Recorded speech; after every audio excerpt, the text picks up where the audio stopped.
country and SARS.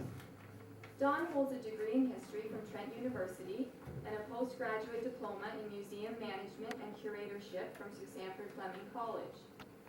Don currently is on staff at the Peterborough Museum and Archives and is an independent historical and archival researcher.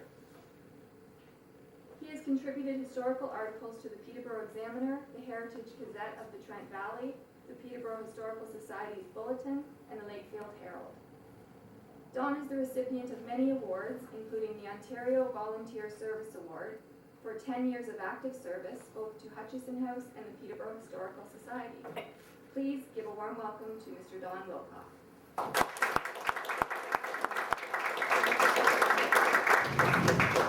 Now, if you'd like to take that mic, I just pull it, I get pulled right out. It does. Thank you very much. Wasn't sure whether I have a good crowd or not, but hey, go Ottawa. Anyway, before we get started, I would like to introduce some very special guests who have driven from a distance. In the front row here we have Mary Tucker, formerly Mary Garvey. She is James Garvey's daughter, and her husband Doug. And so no pressure for me. And my friend Colleen Allen, you might recognize her as hanging out at the Peterborough Library, but Colleen is also a great niece of James Garvey as well. So it's always nice to get family, as long as you know you've got your info correct. Now I'm going to be doing my talk from the back, just so that you can look at the screen and not have to shake your head every once in a while with me. So I'm just going to. And if you can't hear me, please yell. And then I will.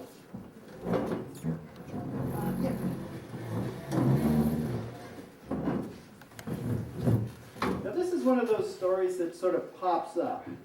And it's one of those little things that who knows what's going on in Siberia in 1918. Sorry, that wasn't a history test. What was going on in Siberia in 1917, 1918 was a little squabble called the Russian Revolution. And we don't think of that having much effect on Peterborough and Lakefield, but as it turns out, it did have a little bit. Now, I have this habit of roaming through the newspapers, the Examiner and the Review and whatever on microfilm. That's one of the ways I got to know Colleen, because we'd see each other passing. She'd be looking at him going, what the heck is he doing here for 5 hours? And I go through the newspapers, and it's amazing what you can find. These little tiny articles. So this one I'm roaming through 1919, May, and this little thing sort of caught my eye. Soldiers return home to Lakefield. This was not an unusual thing. There's soldiers returning home to the Peterborough area on a regular basis in 1919. What struck me was that first line. Privates Hugh Nolan and James Garvey of Lakefield have returned home from Vladivostok. They were passengers on the Monteagle and report a calm passage. Captain J. M. Biga. I'm going, wait a minute. These guys are coming from Siberia, and this is what they get. 4 lines. You got this guy, you practically get his service record, and a couple more. This guy lands at Halifax, and he was wounded, his illness prevented him from coming, and it just goes on. And I'm going, wait a minute, hang on. These guys are coming from the other side of the world. What's the story here?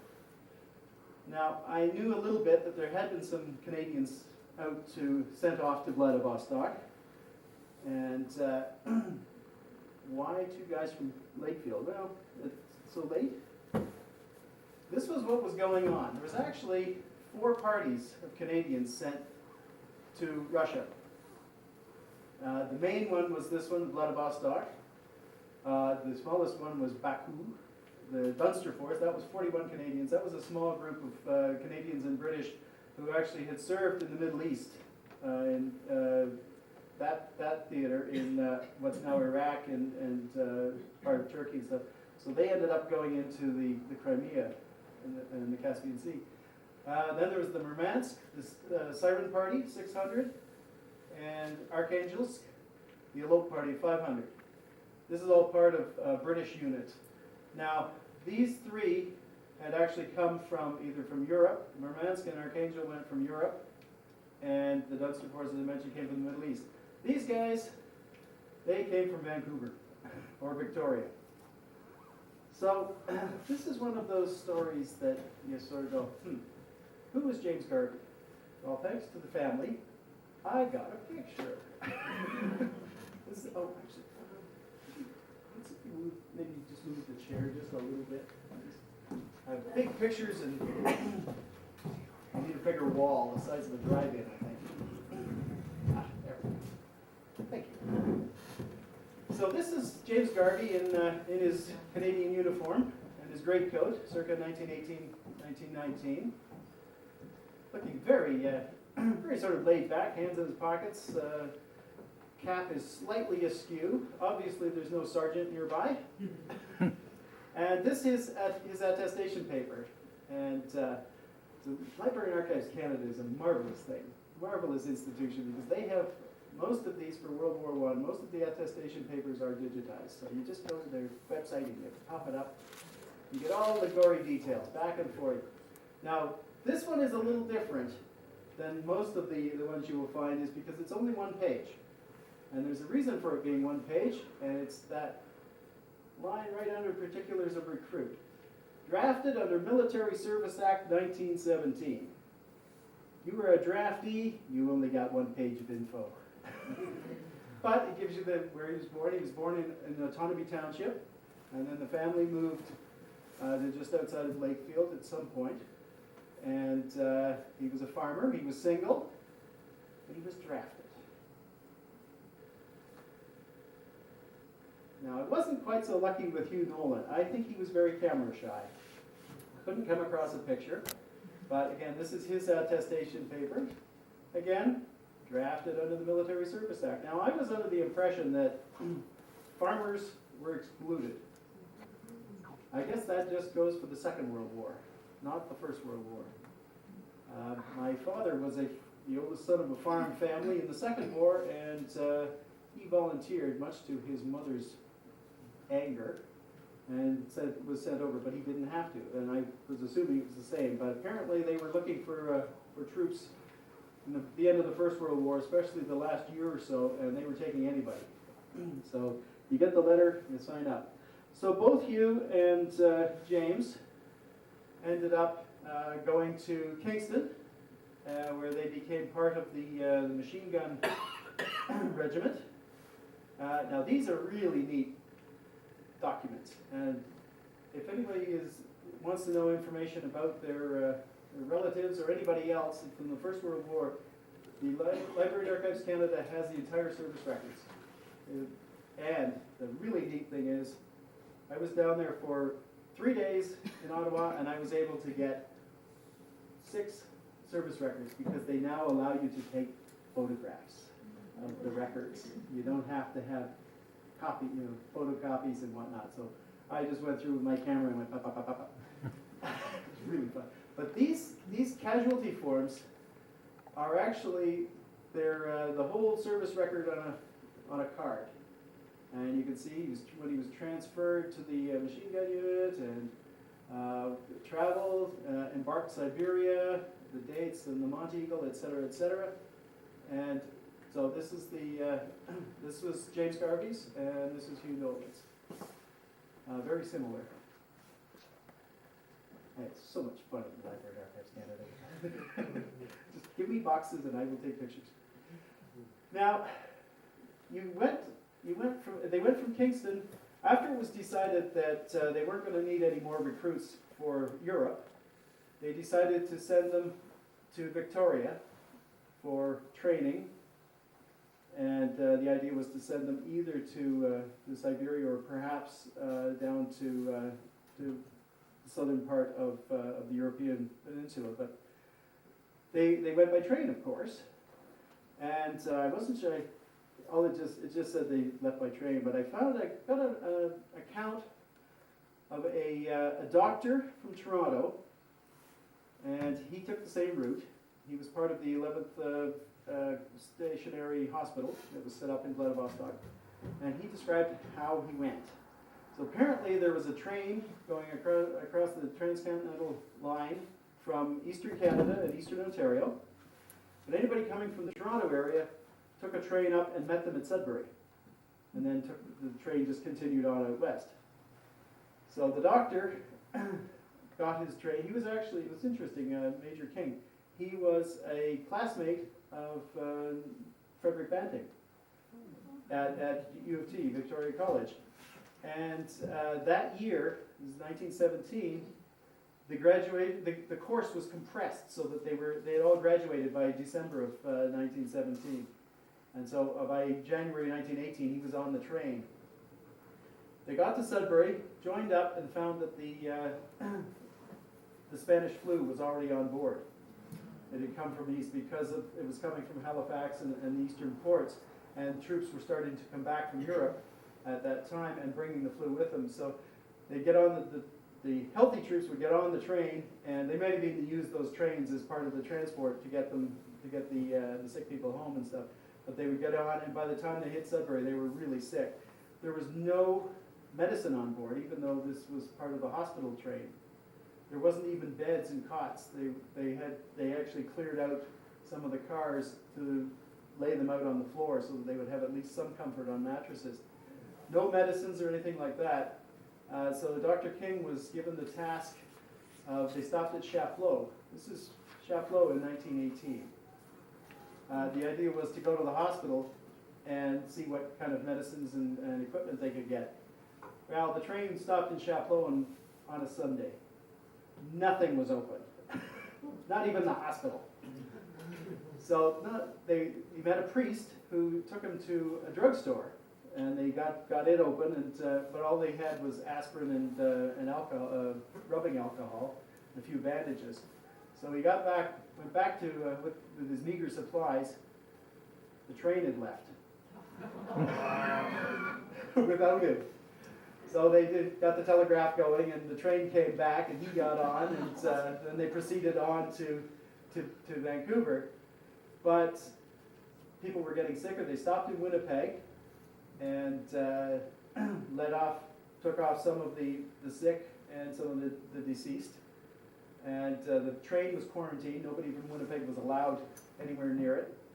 And then after they left Winnipeg, Dr. King got sick, as well as several others. And then they let off a group in Kamloops to put in the hospital there and let them recover. And Dr. King was one of those. And then when he recovered, he went on to Vancouver and Victoria. So it was not a pleasure trip. They didn't really miss too much going through the Rockies. I mentioned that the Hugh and Jim, I'm going to be very informal because I've known these guys for the last year and a half or so I can call them by their first names. Anyway, they were members of the 20th Machine Gun Company when they left Kingston, and this was the officers. The gentleman right there is Major Parks. He is the commander, the unit commander. There is one officer that's not shown here, possibly because he wasn't an actual member of the officer corps for the 20th Machine Gun Company, but he was attached to it. He was a war artist, and we will see a little more of his works.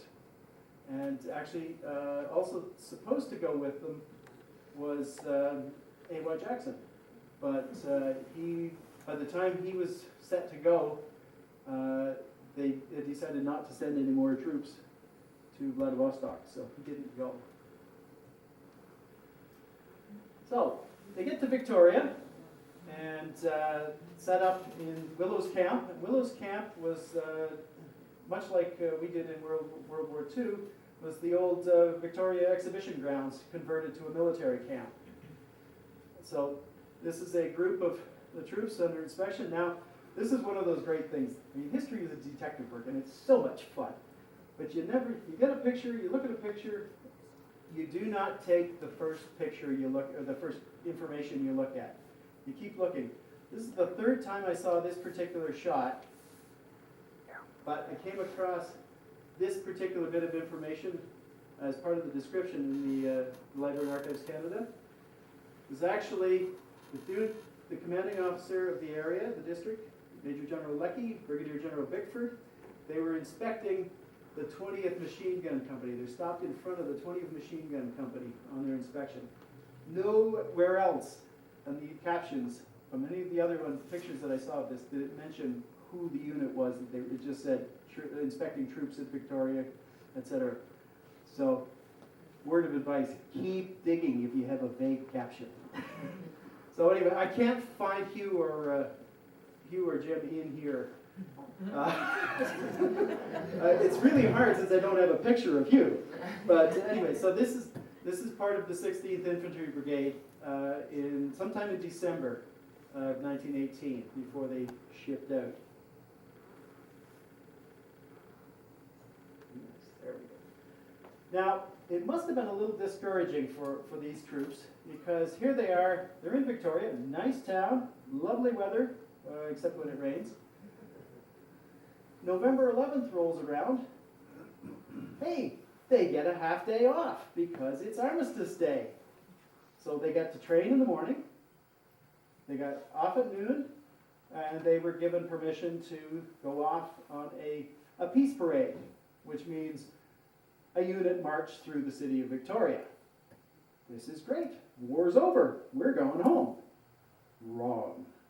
A month later, these poor guys are getting on boats, heading off into the North Pacific Ocean in December, heading for a place called Vladivostok, Siberia, North Russia.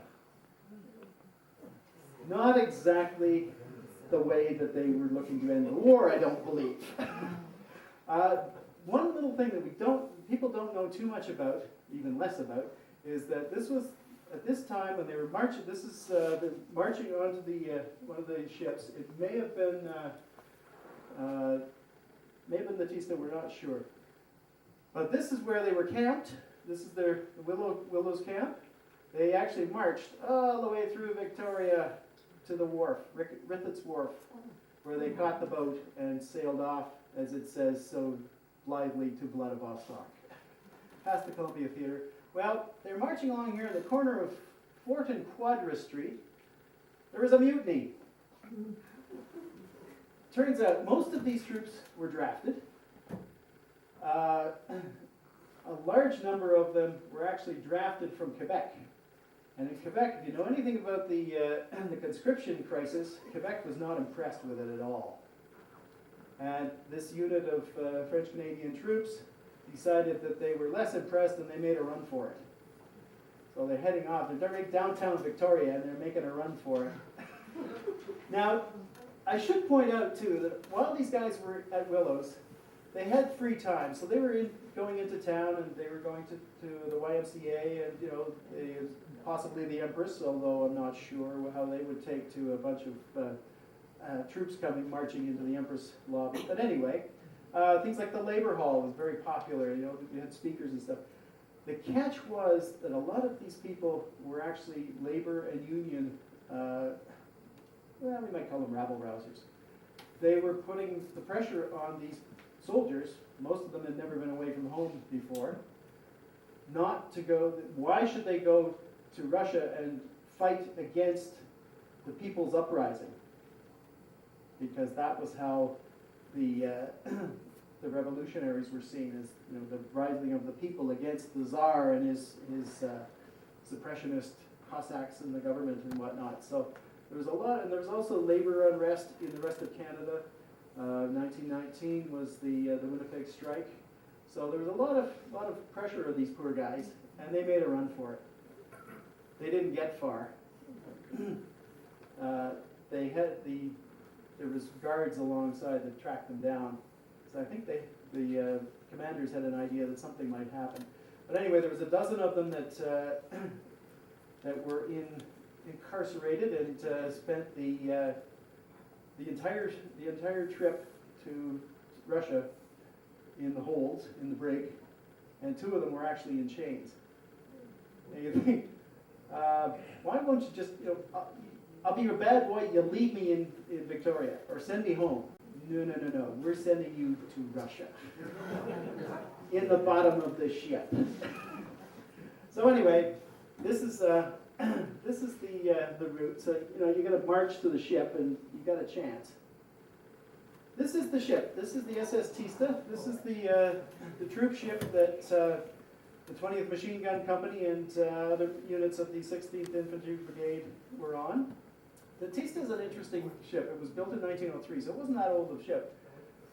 It was used as a mail ship, and it's one of the last ships with a passenger accommodation on the poop, on the back there. So you had staterooms and stuff back there. Not that our boys ever saw those.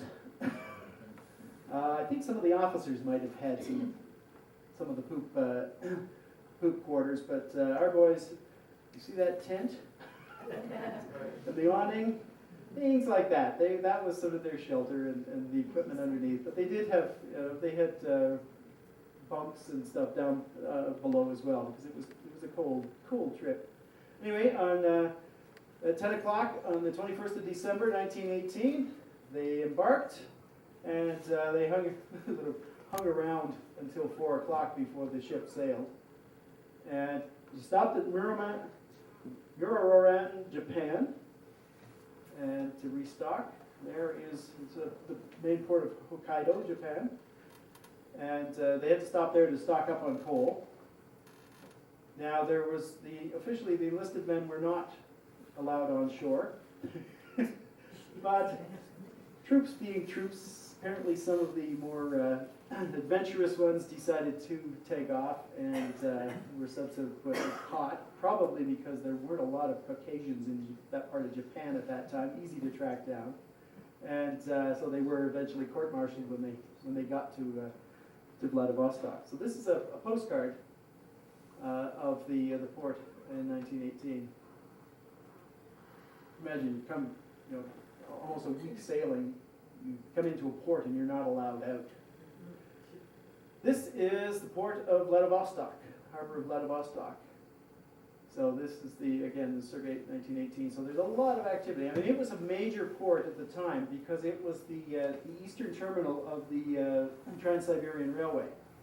So it was really anything coming from North America or from Middle East, etc., would come into Vladivostok and then be shipped by train across country to Moscow and St. Petersburg, Murmansk, etc. So this was actually a very important port because it seemed to be an open port for most of the year, for much of the year. So it was a very important thing. You see the ships, you've got a mixture, mostly sort of old steamboats, steam sailing boats. This is warships, civilian craft. You've got all the warehouses along here to hold the goods, and some more substantial buildings. That's probably, I think that may be a customs house in there. But you see the davits and cranes to unload, and some of them on the ships. And so it was a going port. However, it wasn't keep reminding you, it wasn't a holiday. This is a Canadian troop ship. We're not sure which one. It doesn't look like the Tista. It could be either the Monteagle or the Protestilas. But anyway, it's at the main docking facility in the Egersheld wharf in Vladivostok Harbor. The Egersheld was the main port for the Canadians. They had their ordnance depot was there, etc. Now this is Lieutenant Louis Keane. I mentioned the war artist. This is some of his work. This is unloading. Not only did they get to sail across, but they had to unload the damn ship. So, anyway, that's not your usual stevedore uniform that we think of. But anyway, this is, again, we're talking Russia in Siberia in January. So this, there's a great collection of Lieutenant Keane's, actually Captain Keane later on, of his war art of Siberia in the Canadian War Museum and the Beaver Book collection, and a lot of it's online. I love online websites. And the War Museum is a very good one. They've got a lot of their material digitized. I was actually there about a year ago, and I was looking for, I asked about having some of the images copied, and the lady there said, well, are you just using it for presentation? I said, yeah. Why don't you just download it from our website? I'm going, oh, I don't have to pay $20. This is good. She said, no, for anything, if you're doing publication or something, then, you want it as really good quality, but for presentation, they do all their digitization, I think it's at 600 DPI, so it's a good quality. Anyway, this is a map of Vladivostok and the immediate area. We mentioned that our boys had marched across Victoria to get there. Well, there's the Egersheld Wharf. Yeah, they might have caught a little, this is part of the Trans-Siberian Railway. They might have caught a bit of a train, or they probably marched it. And then, march up through Vladivostok. The East Barracks, they stopped the first night. And then they marched on up to Gornostoy Barracks. That was their post. So if you were stiff from the trip, you worked the kinks out. Now the good thing about it at this time, although they're a machine gun company, they hadn't been issued with their heavy Lewis machine guns yet. They were still using their Lee Enfield rifles, and that's what they were training with. They didn't get their machine guns until they started training at the Gornostoy Barracks. So they at least didn't have to carry the Lewis machine guns with them on the trip.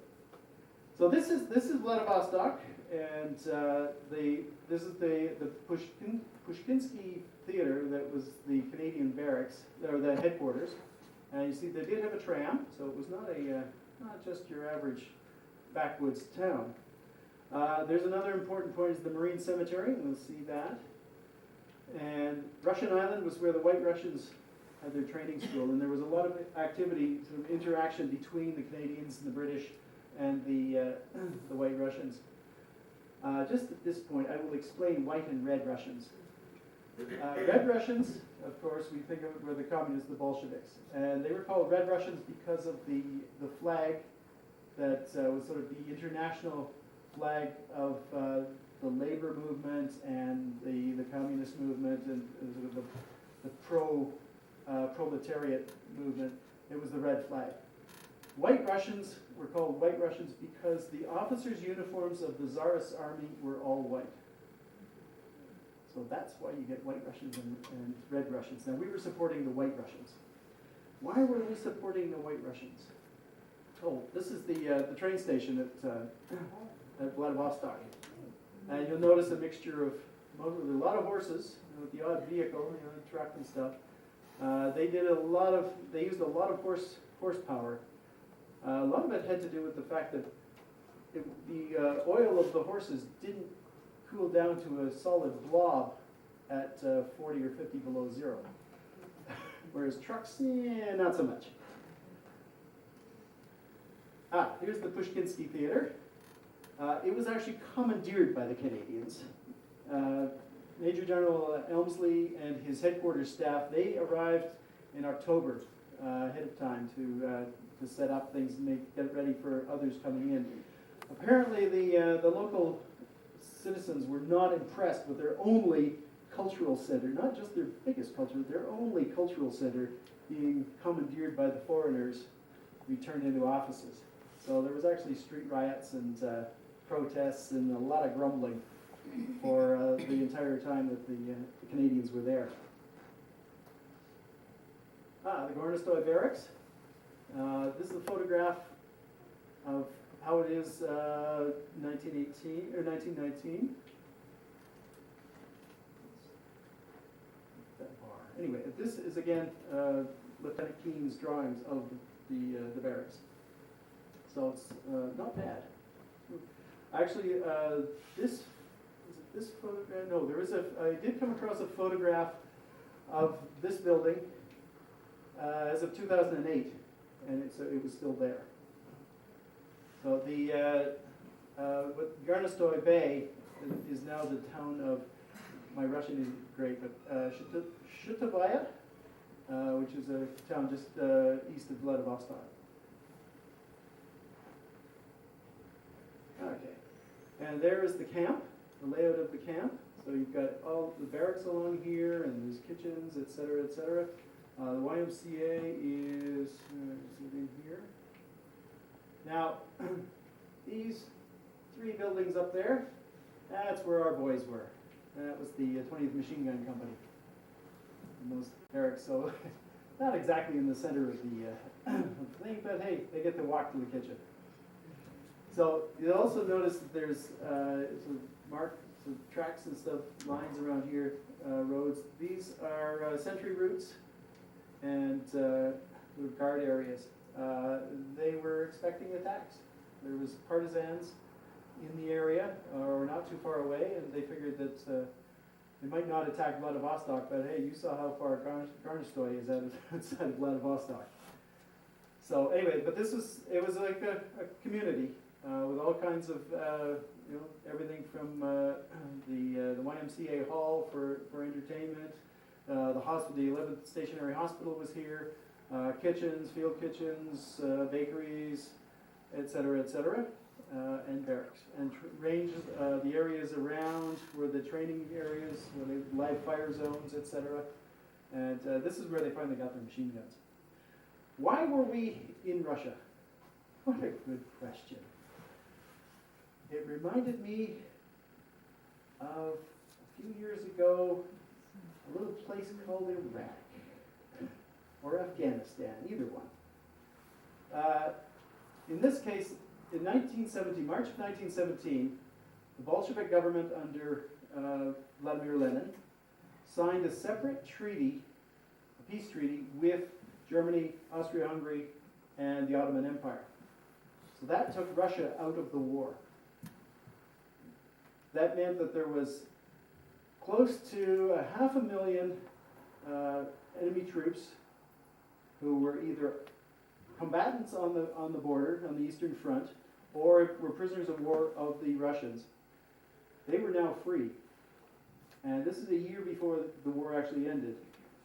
The Allies did not want those 500,000 troops, trained, battle-toughened, and armed, to land in on the Western Front, because they were just getting a grip. Vimy Ridge and the Arras district was sort of under control. They were just getting ready to do the push, what we think of as the last 100 days. They were even thinking they might get to Berlin. But the German troops in Europe were on the run, or at least being pushed back, and they didn't want them bolstered by 500,000 or more of these solid troops coming in. So they decided to send off troops to the 4 points that we noticed, especially Vladivostok. The Japanese had not been fighting too much, so they sent over 72,000 troops. And the idea was that they and the Americans, who sent about 50,000, or were supposed to anyway, they'd only been in the war for a couple of years. They were actually a year. And so the idea was that those fresh troops would be the ones doing most of the fighting, and the British, the French, the Italians, the Canadians were part of the British unit, and the various other, the Balkan troops, Greeks, etc., would send units to sort of train them, back them up, work the logistics, because they had so much experience doing this. Well, it didn't work out exactly as planned, because the Japanese and the Americans, they decided that they didn't have to go outside of Vladivostok. The problem was the fighting was outside of Vladivostok. So everybody was sort of there for about a year, and then started to come home because A, the war was over, and B, there wasn't much inter-service nationality cooperation. So that's why we were hanging out in Russia. This is a shot of Canadian troops on the hillside. I think this must be heading for March, because it sure doesn't look like January. This is in front of the barracks. If you have good eyes, you can just see the edge of the barracks in the back there. No idea who this unit was. They were all sort of dressed the same. But they've got rifles, and if it's March, our guys had their machine guns by now. So this is probably part of the 16th Infantry Brigade rifle unit.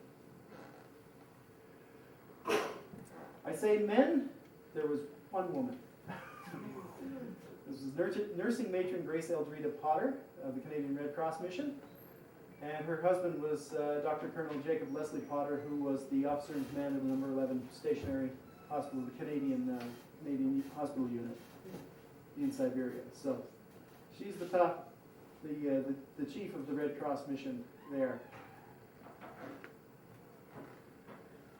This is Russia at the time. The red marks are the partisans, the Bolsheviks. And you see there's sort of pockets of both sets all around. And we were down in here. So there was some activity around.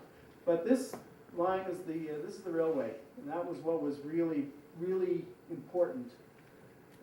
Actually, after the Treaty of Brest-Litovsk in March, the Czech, there was a Czech unit that had been with the Russians.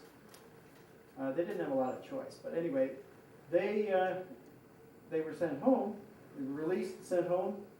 They decided that unlike their counterparts, the Poles, who decided to go straight back to Poland, these guys decided that the quickest way to Czechoslovakia was going west. See, they were heading for Vladivostok and hoping to ship through North America to get to Europe that way. So they captured the Trans-Siberian Railway, mainly because there was nobody defending it. So the Bolsheviks claimed that they had captured it, but then you had 40,000 of these Czechs, battle toughened, well armed, knew what they were doing. You don't want to mess with the Czechs, as Mr. Hitler found out in the Second War. So these guys just took over the train.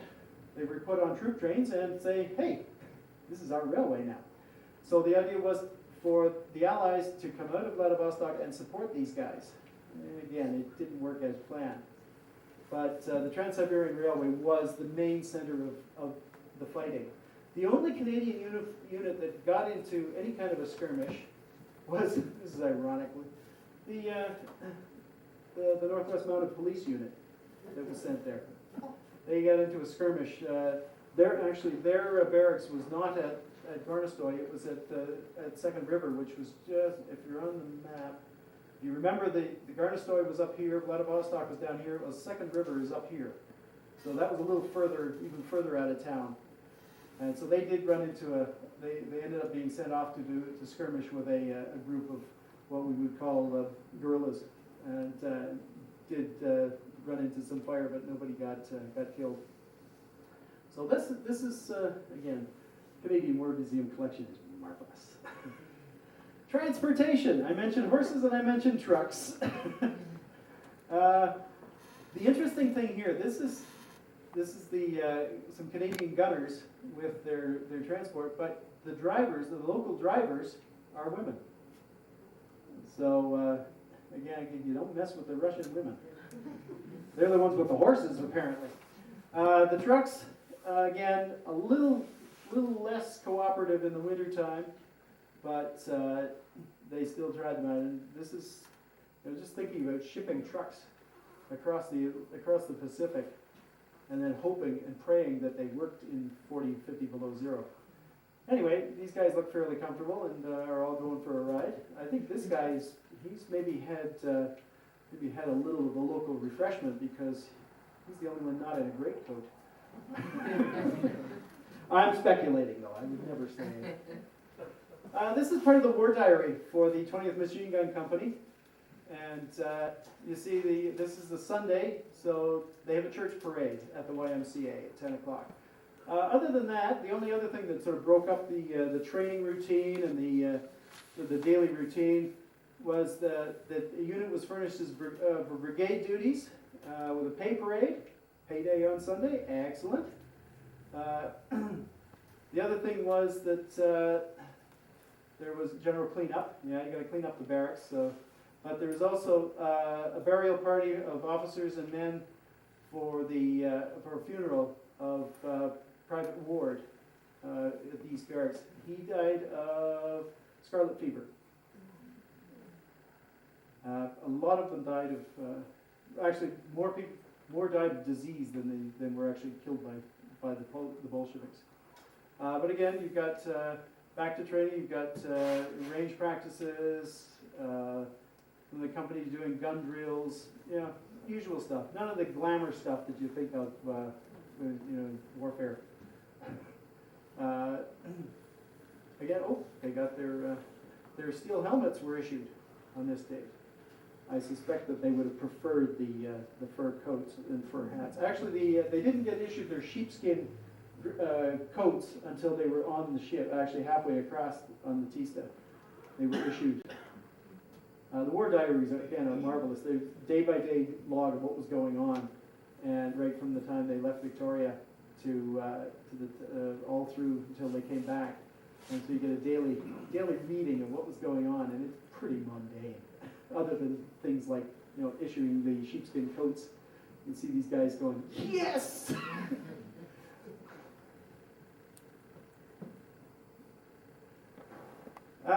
To ease the boredom, they did a lot of sports, hockey, baseball, soccer, although they called it football, was very popular. Apparently the Canadian units and the Royal Navy had quite a serious football competition going on. Hockey, of course, not sure how the Russian team was at that time, but Americans and the Canadians had a pretty vicious baseball tournaments. Tugs of war seem to be, if not the popular sports, at least the popular sport for photography. So we've got these guys doing their best, and these guys, even in the winter, you're pulling on that stupid rope. The one on the bottom is interesting because the 1st of May, there was a Gymkhana sports day. So it was an all-day activity, all kinds of sports, including some riding and stuff, which I suspect that's why they brought the Mounties in as ringers for the horsemanship activities. But anyway, so they had special guests coming in from Vladivostok, including the district governor, General Dmitry Horvath. The catch was the day ended very quickly when somebody tried to shoot him. Apparently there was a Bolshevik assassin, is the story, in the grounds. He wasn't hurt, but it sure ruined the sporting day. Athletics wasn't the only activity. This is a picture of I can't tell if he's a Canadian trooper or not, but the young ladies are, as we would say, working girls. This is Kopeck Hill. I'm sorry if I've offended any sensibilities, but hey, they were there. This is the young ladies looking very photogenic. This was Kopeck Hill, which was a pretty seedy part of Vladivostok, even for the Vladivostokians. But anyway, this as Royal Northwest Mounted Police member W.H. Bryant, who I believe was part of what we would think of as the MP Brigade. His comment was, there are girls who love anyone with the price.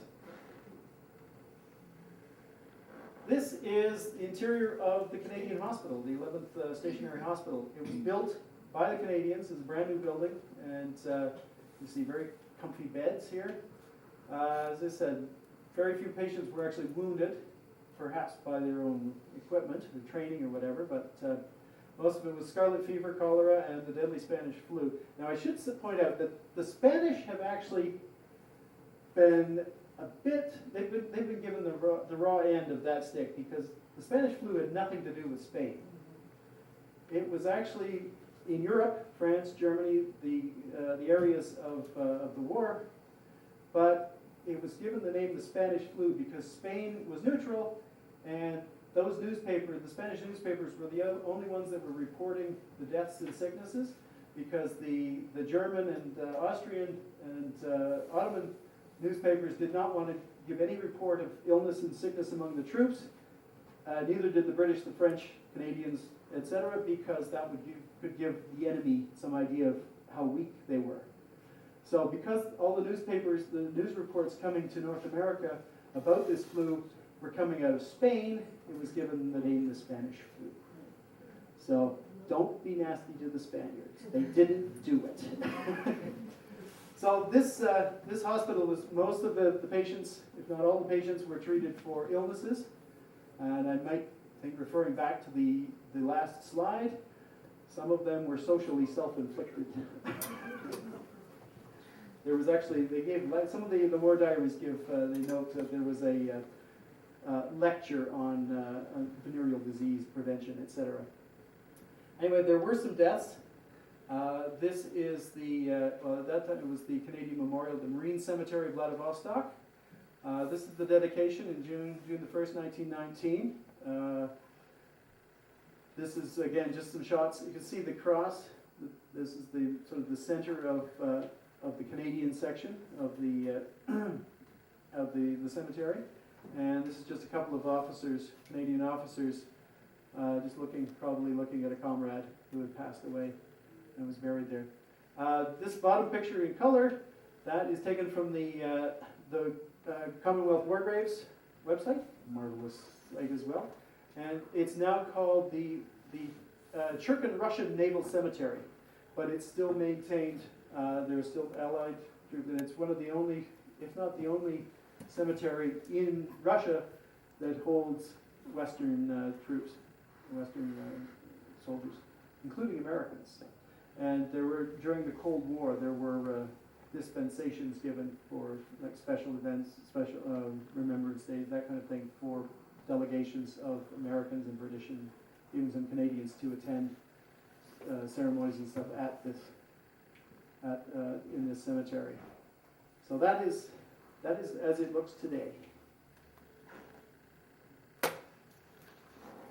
Well, things got pretty quiet, so they started to ship everybody home. So this is a shot of the Monteagle. The SS Monteagle was the troop ship that our friends James Garvey and Hugh Nolan took from, actually they left in the end of April. And they sailed from Vladivostok, again via Japan to Seattle, and then they took the train from Seattle to Vancouver, and took the train from Vancouver to Toronto, where they were demobilized. This is a shot of the last sailing, taking the headquarters unit. I mentioned General Emsley and his headquarters crew staff, and the last of the Canadian troops on the 5th of June, 1919.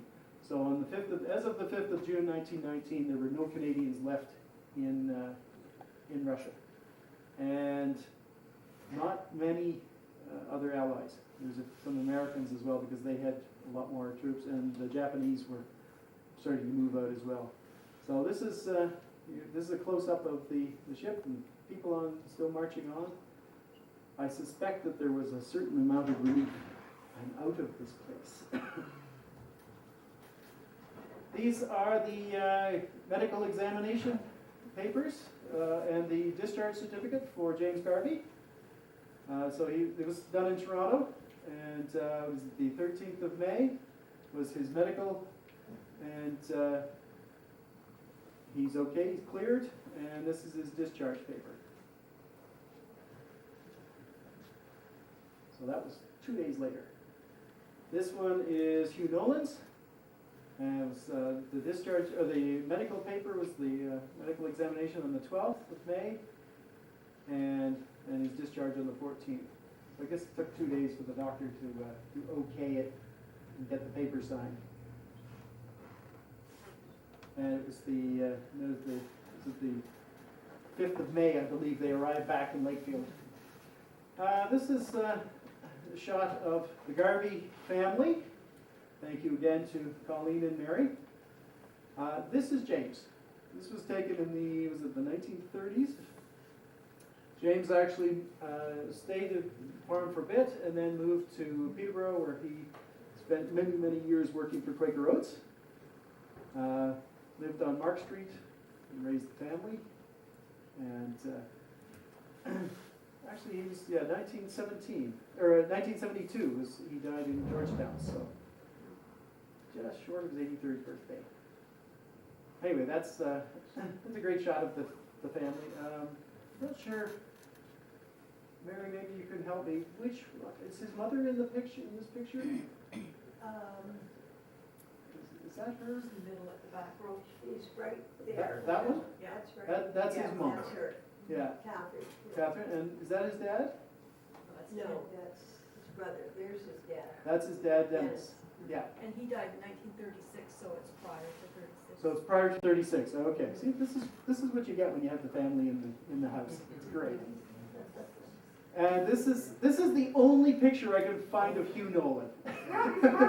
This was taken in 1966 for the history, through the years enduro centennial history book of the township. And this is Hugh, and this is his older brother, James. Yeah, James Robert. And now I've heard that Hugh was the last person in the area to use a horse and a buggy, and he would drive into from the farm just outside of Lakefield, and every Sunday at least he would drive in to go to church at the Catholic Church. But apparently the Roman Catholic Church didn't have a drive shed as long as the Baptists did. The Baptists had a drive shed after the Roman Catholics did, so he would have to come in and park his horse at the Baptist drive shed and go to the church in Lakefield. Now I know that Hugh was a staunch Catholic, but I'm not so sure about his horse. Although I would never disparage the equines. These are two of the medals that would have been issued to our boys.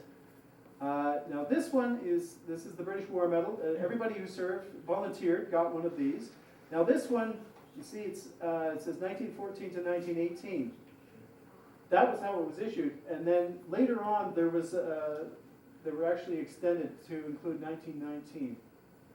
And for people who served in the two units, actually, the Siberian Expeditionary Force and members of the Royal Navy who spent the year or so, but almost 2 years after the end of the war, clearing mines out of the British Channel and around the British Isles and the coast of France. So they were working well into almost into 1920. So those are the only two units. If you see somebody has a medal that says 1914, 1919, either of these, they were either in the Royal Navy. Canada didn't have its own Navy, so we were part of the Royal Navy. Well, we did, but we were part of serving with the Royal Navy. Or they were part of the Canadian Siberian Expeditionary Force. So you didn't get one without the other. So the recipient's name would be on the edge, engraved on the edge, and the unit and the rank and the service number. So if you have any of these kicking around, you can just check the edge and see whose you have. And that will be it. How did I do for time? They had a slower ship, but I didn't have names. I did come across about a half a dozen names. Again, the newspaper sort of mentions these people coming home and stuff. I found about half a dozen names of Peterborough people who served there as well. The scary thing is the examiner was not nearly as efficient and didn't give the name, he just gave initials.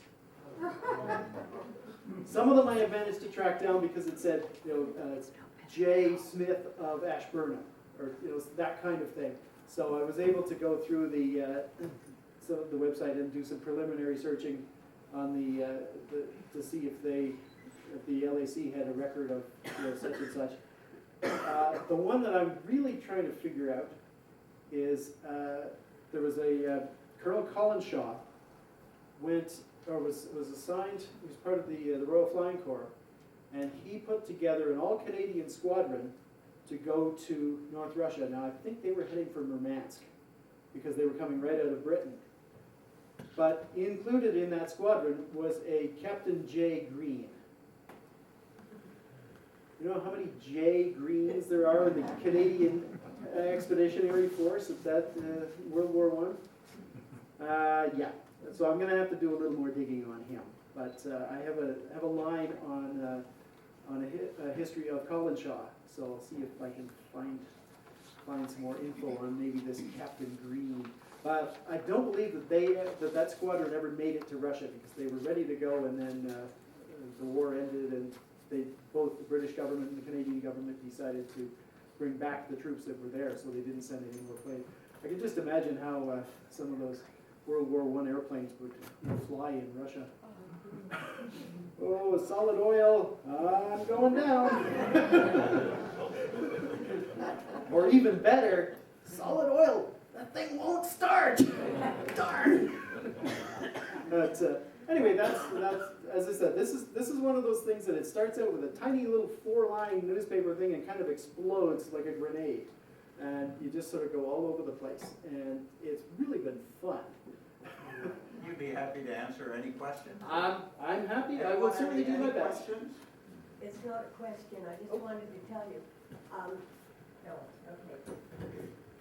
Thank you. When my father was going overseas on a ship, he became friends with an Indian fella, and this fellow was on his way home to India. His parents had picked out a bride for him, and he was on his way home to India to marry her. And he had a cabin on the ship, and they became quite good friends, so he let him come into the cabin, and he had 2 beds, so my dad didn't have to sleep in a hammock all during the trip. He had a bed to sleep in. And he said he was a lovely young fella, and he really enjoyed his company. So, and I will bet that he was in that poop quarters there in the back of the store, and he yeah, probably he was. said the fella had a lot, because they had, as you said, they had, it was really, it wasn't a troop ship. It was converted, It was yeah. converted, so, excuse me. So he had his own cabin, so my dad said it was wonderful, no hammock. And then another thing was when they were in Russia, he talked about the Drosky's, and they were like a high carriage, and the driver sat out the front, and then the people were closed in at the back. And some of the troops, they would go into Vladivostok or whatever. And, Theater, to go to the theater. and when they came back, he said some of the, not all of course, but there was always a few that didn't want to pay the driver, which was really not very nice. But that's just, I remember those things he told me. Oh, yeah. Thank you very much. You're welcome. Now, I should point out that nowhere in the medical records of either Hugh or James Garvey was there any kind of an illness brought on socially. And that's the time, he did have pneumonia, that's right, yes. Is But that why did he go later because he was held up in the hospital? I can't remember whether he No. had the pneumonia before he went, or when he came, I think it's when he came back. he had the pneumonia, no, I think it was before he went over, yeah. But he was well enough Yeah, to go over with the rest of his buddies. but he had been quite sick. He was quite sick, yeah. Apparently there was some thought that he wouldn't be able to go with Yes. that particular shipment. Yeah, I see. But he was deemed, it was literally, I think he got the doctor's okay like 2 days before he sailed or something, because it's on that casualty Oh, yes, record. yeah. And I think it was a matter of 2 days when he got the doctor's okay and released from hospital, et cetera, and Oh, yes. so they ship him off to Siberia for his health.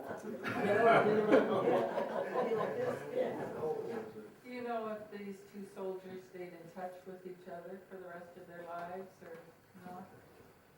I'm not sure, it's very nice. I don't know, but being they're both from Lakeville, I would think they would have seen each other or chatted with each other the odd time. You're doing. I don't know Yeah. for sure. Yeah. I'm not sure. See, my history part ends sort of when they got back and that, but Mary, if there's letters and stuff, Mary would have that. In theory. Yeah. What were their ages, huh? They were 22, I believe. I think they were both 22. Yeah. Well, they were old men, actually. Yeah. But again, that was one of the things with the draftees. A lot of them were considered old because the enthusiastic sort of 18-year-olds, they joined up, volunteered. But these guys, they're working. Some of the draftees actually had families. Now they might be able to weasel their way out because they had families. But it was really the older men that they seemed, if they hadn't signed up and they were healthy, then so you got 22-year-olds, 24-year-olds, 25-year-olds. Who were going there. And the farm boys knew how to shoot. There is that, yes. Although I'm not sure how good they were with a machine gun. They didn't get them until they were in Russia anyway. Yeah. Never fired in anger. Any other? I heard that Hugh Nolan's fiancée died while he was away. And that her name was Margaret O'Connell. I hadn't run into a fiance at all, but it's possible. again, it's the type of thing that doesn't show up in the official records because his parent, well, actually seems to be his mother and his younger sister had died before he left. So it was really just him and his brother and their father on the farm. You say his mother had died and the sister. Seems to be, yeah, I think it was, they had the same birth date, or death date. So I figured it was some kind of a fever or something. Because the sister, I think, was 4 or 5 years old. And so it might have been, like some kind of an influenza or something that hit the family and took both of them. Because the death certificate was the same day. Any other questions? Anything else? No, I think there we go. Thank you. Thank you ever so much, Don. That was fascinating that you should have so much detail. I mean, the camera was barely invented in 1918. Well, that's why they sent the war artist along. Yeah, and to be perfectly honest, I had no idea about the expedition to Russia. I didn't know it existed. I can imagine that 95 years from now, that people will be trying to explain our involvement in Afghanistan and Iraq and things like that, and they will have just as much knowledge as we have about this expedition. But it's fascinating that you had so much detail. Well, that's part of the joys of the archives. Thank you ever so much on behalf of the Lakefield Historical Society. Thank you for coming. And we have a small memento for you here, sir, if I could present it to you. And I should point out that this is a membership to the Lakefield Historical Society.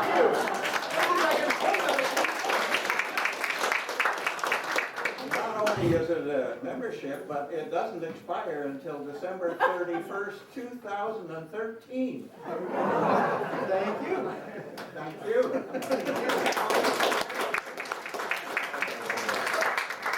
Now, Mary Duchek mentioned she could add maybe a little bit of detail to this because, well, I'll let her tell you about it. Mary, would you like to take the mic?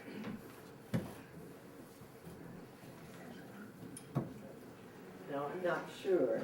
This is what my aunt told me. You mentioned that Huey's fiance died while he was at war.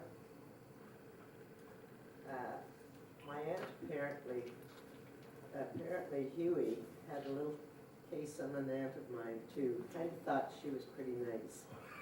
And he visited where she was working in Quebec. She was working as a nanny for some fellow by the name of Scully, who was a government official, I believe with the embassy or someplace. And he found out that she was in Quebec in the Laurentians at this. Can you hear Mary back there? No, song. I don't think I can hear you. Put it right up, Yeah, right up yeah. there, just keep it up there. Okay. Yeah, there you go. Yeah. She was working as a nanny for this government official. They had a cottage in the Laurentians, and so for the summer they were there. And for some reason, I'm not sure when this was, maybe before he went or whenever, but Huey appeared at the door one day, and she didn't know what he was doing there. But he sort of made a point that he had come to see her and was hoping to see more of her in the future. And she said, well, Huey, you're in the service, you're going to war, and I'm here in this position, so maybe we better leave it. And laughed. Things calmed down a bit. So that was just a little. And who was she, Mary? She was Ann Spencer from the village here. Your father's sister. My father's sister. Yeah. Yeah. As it turned out, she married another soldier after the war, so nothing came of it. But anyway. There was something else you wanted to talk about? Yeah, it is.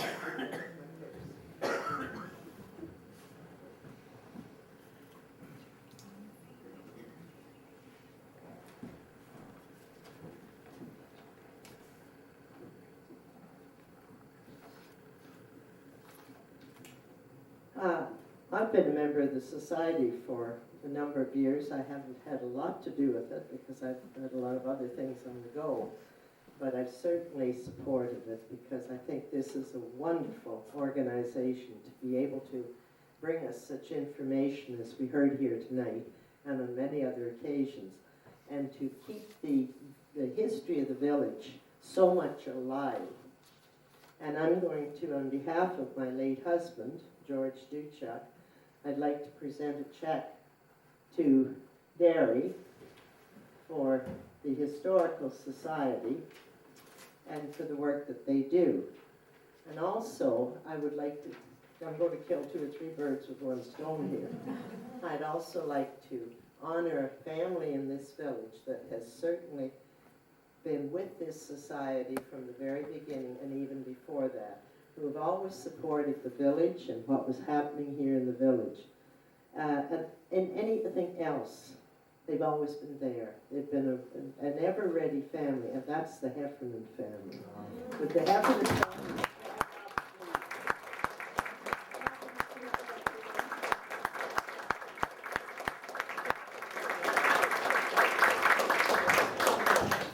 they've always been, I know they've supported this endeavor ever since Bob Deladon was writing his book. And also, the girls have been the whole family's been proficient in music, and they've supplied their talent for many occasions, and many of them are occasions which helped me out. 2 funerals, both my husbands, the Heffernans, supplied music which made their funeral a memorable occasion. Also, when St. Paul's School had their 50th anniversary, I wrote a poem about the school. And someone said, well, you know, you should put that to music. And I said, well, I don't know anything about music. Well, I know someone that does. The Heffernans will do that. And of course, I got hold of Mary Jo, and she did. She put it to music, and we were able to make a CD of it. But they do this just like that. You don't have to wait till they make their mind up. They just say, sure, I can help you. And I think we should honor them. I think it's a beautiful thing to have a family like this in the village. Thank you.